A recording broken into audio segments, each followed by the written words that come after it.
नमस्कार भाइयों और बहनों। मैं अपना एक लेख आपके समक्ष प्रस्तुत करने जा रहा हूँ। मेरे लेख का शीर्षक है बुद्ध पुरुष हरियाली को कैसे देखते हैं। ये लेख मैंने काफ़ी वर्ष पहले इस लेख का लिखने का विचार आया था। आज ये लेख आपके समक्ष प्रस्तुत है। बुद्ध पुरुष हरियाली को कैसे देखते हैं, ये भी एक अद्भुत घटना है। बुद्ध पुरुष मोक्ष को प्राप्त कर लेते हैं। उनका जीवन संपूर्ण विश्व के लिए एक वरदान बन जाता है। हजारों वर्षों बाद भी उनका जीवन संपूर्ण मानव समाज को एक अद्भुत प्रेरणा देता रहता है। बुद्ध पुरुष संपूर्ण मानव समाज को एक अद्भुत जागृति प्रदान करते हैं। वह जागृति कभी भी धीमी नहीं पड़ती है। युग पर युग बीतते जाते हैं, पर बुद्ध पुरुषों का संदेश हमेशा के लिए अमर हो जाता है। बुद्ध पुरुष अपने जीवन में तो हरियाली फैलाते हैं, पर वो मनुष्य के तन और मन दोनों में हरियाली फैलाते हैं। बुद्ध पुरुष मानव और समाज को शाश्वत प्रेरणा देते हैं। उनका संदेश हमेशा के लिए प्रभावशाली बना रहता है। बुद्ध पुरुषों को पढ़ना और सुनना परम सौभाग्य का विषय है। बुद्ध पुरुषों के विचारों को अपनाना जीवन के लिए परम उपयोगी होता है। बुद्ध पुरुष आधुनिकता को भी नवीन दृष्टि से देखते हैं। बुद्ध पुरुष मार्क्सवाद को आलोचनात्मक दृष्टि से देखते हैं। बुद्ध पुरुष मिश्रित अर्थव्यवस्था को प्रगतिशीलता का पर्याय मानते हैं। बुद्ध पुरुष हर विषय को आलोचनात्मक दृष्टिकोण से देखते हैं।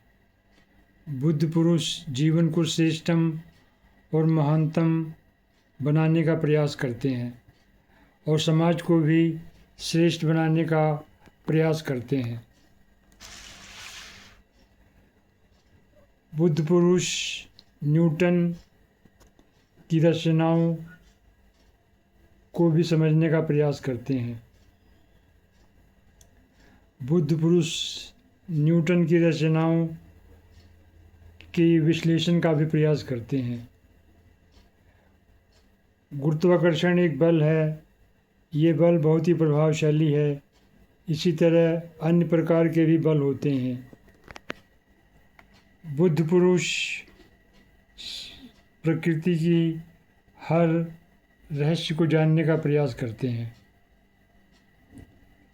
बुद्ध पुरुष ये भी देखते हैं कि कैसे न्यूटन के सिद्धांत सेब के गिरने से लेकर चंद्रमा के पृथ्वी के चारों तरफ घूमने की व्याख्या करते हैं। इस तरह न्यूटन के विचार सूर्य के चारों तरफ पृथ्वी के घूमने की व्याख्या भी सफलतापूर्वक करते हैं। साथ ही न्यूटन के सिद्धांतों से अन्य ग्रहों के सूर्य के चारों तरफ घूमने की व्याख्या भी की जा सकती है। बुद्ध पुरुष जीव विज्ञान को भी समझने का प्रयास करते हैं। बुद्ध पुरुष डार्विन के विचारों को भी समझने का प्रयास करते हैं। बुद्ध पुरुष ये भी समझने का प्रयास करते हैं कि कैसे वैज्ञानिकों ने डार्विन के बाद जैव विकास का एक नया सिद्धांत बनाया था। अब जैव वैज्ञानिक जैव विकास का नया सिद्धांत बना रहे हैं, जो कि जैव विकास की बिल्कुल नए तरीके से व्याख्या करता है। इस तरह से हम ये समझ सकते हैं कि डार्विन और अन्य वैज्ञानिकों ने जीव विज्ञान को पूरी तरह से बदल दिया था। आज भी जीव विज्ञान का खूब विकास हो रहा है। बुद्ध पुरुष ये भी समझने का प्रयास करते हैं कि कैसे मैक्सवेल के गणित के समीकरणों ने रेडियो तरंगों की उत्पत्ति की भविष्यवाणी की थी। जिससे बाद में मार्कोनी ने रेडियो टेक्नोलॉजी का विकास किया। रेडियो टेक्नोलॉजी से ही टेलीविज़न की टेक्नोलॉजी का विकास हुआ और फिर रडार का विकास हुआ और अन्य तरह के आविष्कार हुए। भौतिक विज्ञान का आविष्कार के साथ बहुत ही गहरा संबंध है। रेडियो तरंगों के बारे में मैक्सवेल ने गणित के माध्यम से बताया था। बाद में हर्ट्ज और अन्य वैज्ञानिकों ने रेडियो तरंगों की खोज की और समूचे विज्ञान को बदल दिया। बुद्ध पुरुष हमेशा सीखते रहते हैं। बुद्ध पुरुष हमेशा जागरूक रहते हैं। बुद्ध पुरुष आइंस्टाइन को अपने बहुत करीबी समझते हैं, क्योंकि बुद्ध पुरुष सत्य के समर्थक होते हैं, चाहे वो सत्य आध्यात्मिकता का हो या फिर विज्ञान का सत्य हो। आइंस्टाइन ने ऊर्जा और द्रव्यमान का जो समीकरण बनाया था, वह समीकरण पूर्ण रूप से बाद में सही पाया गया। आइंस्टाइन ने ब्रह्मांड को भी समझने का प्रयास किया। उन्होंने ब्रह्मांड को स्थिर माना। बाद में हब्बल नामक वैज्ञानिक ने यह सिद्ध किया कि ब्रह्मांड फैल रहा है। अब वैज्ञानिकों को पता लगा है कि ब्रह्मांड फैल ही नहीं रहा बल्कि त्वरित भी हो रहा है।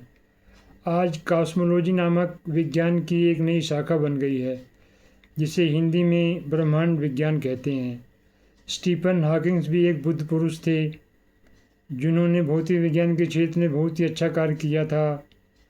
आज भी बहुत से वैज्ञानिक भौतिक विज्ञान, रसायन विज्ञान, जीव विज्ञान, इंजीनियरिंग में बहुत ही अच्छा कार्य कर रहे हैं। इस तरह भाइयों और बहनों, मेरा ये लेख समाप्त होता है। मेरे वीडियो को देखने के लिए आपका बहुत बहुत धन्यवाद। अगर आपको मेरा ये वीडियो पसंद आया हो, कृपया मेरे चैनल को सब्सक्राइब कर लें, लाइक भी कर दें, शेयर भी कर दें। वंदे मातरम। भारत माता की जय।